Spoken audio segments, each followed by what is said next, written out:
Hey there, and welcome back to the deep dive. Great to be here. This is where we take, a whole bunch of source materials, articles, studies, notes, and really dig in. I'll do the legwork, yeah. And we try to pull out the most important bits, the surprising stuff, the useful insights, basically giving you a shortcut to being really well informed on something cool. Exactly. Cutting through the noise, getting to the core of it. And today, we're looking at a question about our own bodies, something we use constantly, muscles. Right. Does your actual strength, like how strong you are, change during the day? Are you stronger at certain times? It feels like it shouldn't, right? Mm. But yeah, if it does, why? What's the actual science? Totally. So our main source for this deep dive is a summary blog post. It's from the Oriems Fit Research Digest series. And that post breaks down a specific scientific study, a peer-reviewed one. We've got some background on the source, too. Our mission then is to unpack what this research summary found. Is there a best time for muscle power? What's the science say? And hopefully find some surprising facts. Let's do it. Okay, so first off, the core question scientists were asking was pretty straightforward, wasn't it? Yeah, fundamentally. Is there a real, measurable difference in human muscle strength depending on what time it is? Morning versus afternoon, basically. And who did this work? Where's it coming from? Okay, so the study highlighted in the digest was by Colin M. Douglas, Stuart J. Hesketh, and Karen A. Esser. Okay. They're researchers based in the U.S. at the University of Florida, specifically the Department of Physiology and Functional Genomics and the Myology Institute there in Gainesville. Right, so proper muscle science folks at a big university. That sounds solid. Definitely. Huh. And the paper itself, it was published January 2021. The journal was Physiology. A respected journal for this field. Yeah, considered a good one. Uh-huh. And it adds credibility that it's peer-reviewed, of course. For sure. What about funding? Sometimes that gets context. The source mentioned the funding came from the NIH, the National Institutes of Health in the U.S. Ah, the NIH. Yeah, that's a major, well-respected funding body for biomedical research globally. Exactly. So, good researchers, good institution, good journal, reputable funding. It ticks those boxes. All right, so the foundations look strong. Let's get into the study itself. Like, who are the participants, and how on earth do you measure strength accurately at different times? Good questions. The participants were mainly healthy young men, mostly in that 21 to 35 age range. The source does say some women were also included. Okay. And importantly, this was all human research. No animals involved in this particular study they summarized. Got it. And the measuring part, how do you get a consistent strength number? They used a standard research tool called a dynamometer. A dynamometer. Think of it like a very precise force meter. They used it to measure isometric strength. Isometric. What's that exactly? That's the force your muscle generates when it contracts. But your joint isn't actually moving. Like imagine pushing as hard as you can against a wall. Okay. Max effort, no movement. Exactly. The dynamometer measures that peak force. It's a really controlled way to test just the muscle's force output, taking out variables like speed or how far you move. Okay, makes sense. Controlled setup, precise tools. Oh. So what did they actually find? Is there a difference or not? This is where it gets really interesting and maybe a bit unexpected for some people. Yeah. The source stresses how consistent the findings were. And this wasn't just one experiment. The Research Digest was drawing on a pattern seen across, get this, over 24 different studies. Wow, over 24 studies showing the same thing. Yeah, suggesting it's a pretty robust finding, not just a one-off fluke. Okay, so what was the finding? People were consistently, measurably stronger in the afternoon compared to the morning. Stronger. Yeah. Like noticeably stronger. Or just a tiny bit. No, it wasn't trivial. The differences they found ranged from about 4% up to 13% stronger. Wait, 4 to 13%, just based on the time of day? Yep. That's a pretty significant swing in your muscle's ability to produce force. So if I tested my, say, maximum grip strength at 8 a.m. and then again at 5 p.m., the 5 p.m. reading would likely be higher. According to this body of research, yes, very likely. They looked at various things: grip strength, elbow strength, knee strength. Mm-hmm. And across the board, the peak performance tended to hit in that late afternoon window. It's usually around 5 or 6 p.m. So the muscle itself can just generate more force later in the day? That's wild. It is, isn't it? Okay, so when scientists see something like this, they immediately try to debunk the simple explanations, right? What did they look at? Exactly. First things first, rule out the obvious. Could just be, motivation. You feel more awake, more ready to go in the afternoon. That makes sense. Maybe your brain's just firing off stronger signals. That was a key question. They tested it using something called SEMG surface electromyography. Okay, what's that do? It measures the electrical activity in the muscles. It's basically reading the command signal coming from the brain, telling the muscle to contract. What did the SEMG show? This was crucial. The SEMG signals, the brain's instructions were pretty much the same, morning versus afternoon. No way. Yeah, the brain was sending the same go signal, but the muscle's output, the actual force, was different. Wow. So it's not just being more motivated or the brain trying harder. The difference is happening in the muscle itself. Seems like it. That finding really pointed away from simple motivation or central drive being the main reason. Okay, what else? Body temperature? We do warm up during the day. Another logical thought. Our core temp does rise a bit, usually peaking late afternoon or early evening. Right. So they tested that too. The source mentions they tried warming people up in the morning artificially. To see if it boosted their strength to afternoon levels. Exactly. Yeah. And it didn't work. Just warming the body wasn't enough to get that afternoon strength boost. Huh. So it's not motivation, not the brain signal strength, not just being warmer. Yeah.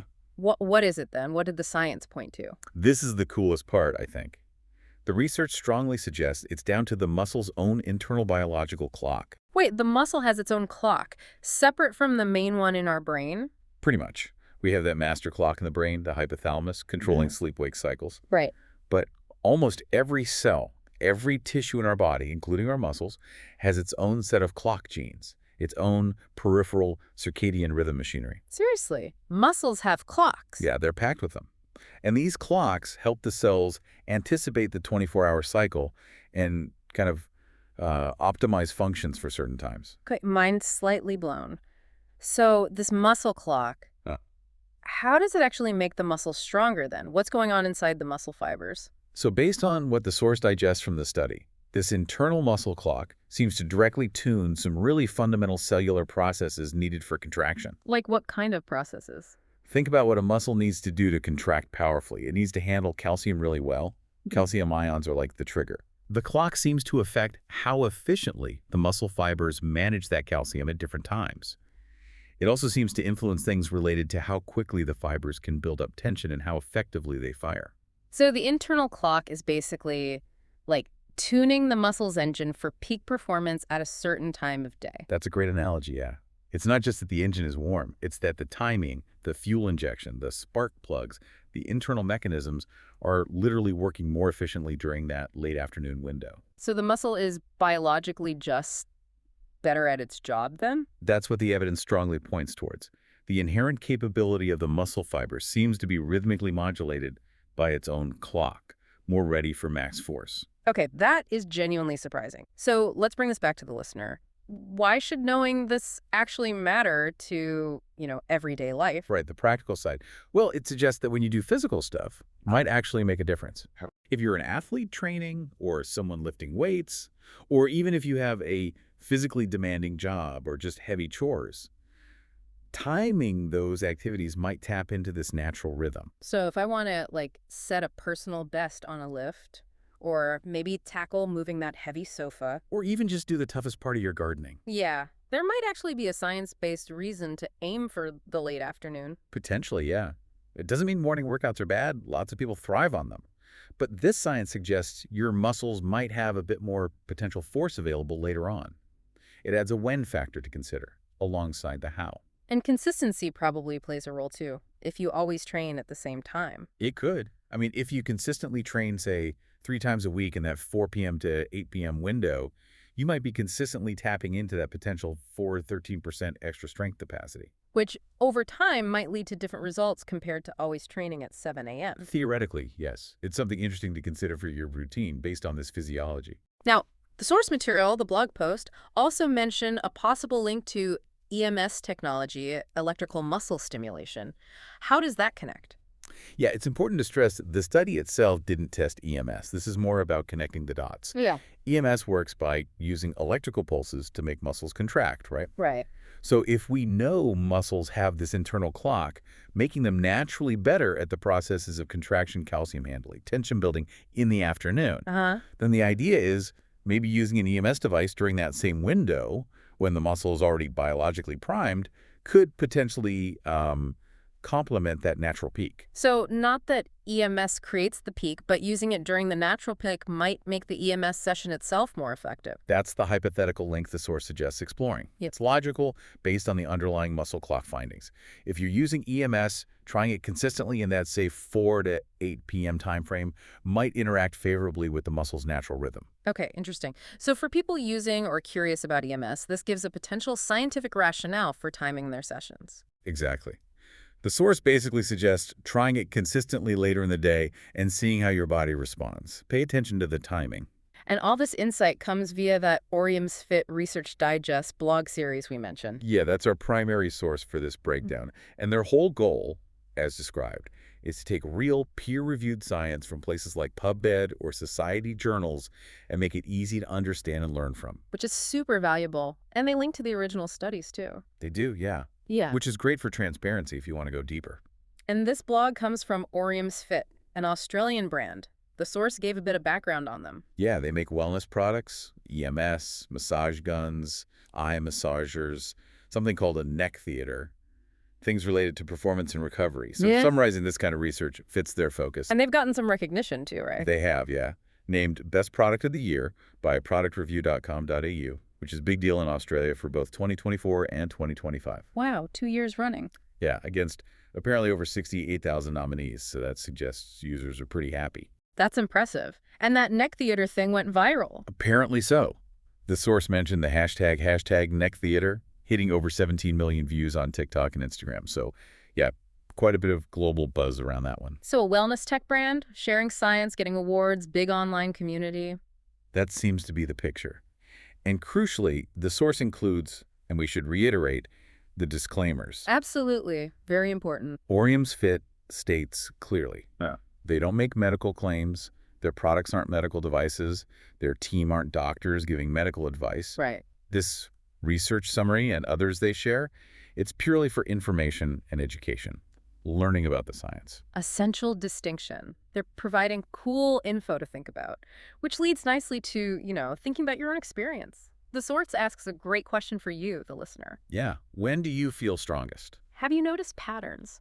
Times when physical tasks feel easier or workouts feel, more powerful. Or the opposite, times when you feel a bit weaker? Now that you know there might be this underlying biological rhythm in your muscles, it's kind of interesting to observe yourself, isn't it? Does your feeling match this late afternoon peak idea? Your own experience plus this science gives you a richer picture. Okay, so let's quickly recap this deep dive. We looked at some compelling research, summarized by the Oriems Fit Research Digest. Showing that our muscle strength isn't flat all day. There's a consistent peak, often late afternoon or early evening. With strength differences potentially ranging from 4% to 13% compared to the morning. And the likely reason, not motivation or temperature, but the muscle's own internal circadian clock, tuning its cellular machinery. Understanding this gives a new angle on potentially optimizing when we do demanding physical activity. And maybe an interesting thought for EMS users, too. And if you want to read the summary or find the original study, check out the Oriems Fit Research Digest blog. Definitely a good resource. And you can check out the Oriems Fit site, too, to learn more about the brand behind it. So as we wrap up, here's a final thought to mull over. If our muscle strength has such a clear daily rhythm linked to internal clocks, what else about us? Our physical performance, maybe even our mental sharpness. How much of that is also subtly tied to these internal biological rhythms in ways we haven't fully mapped out or learned to work with yet? Makes you think, doesn't it? The complexity of our internal timing.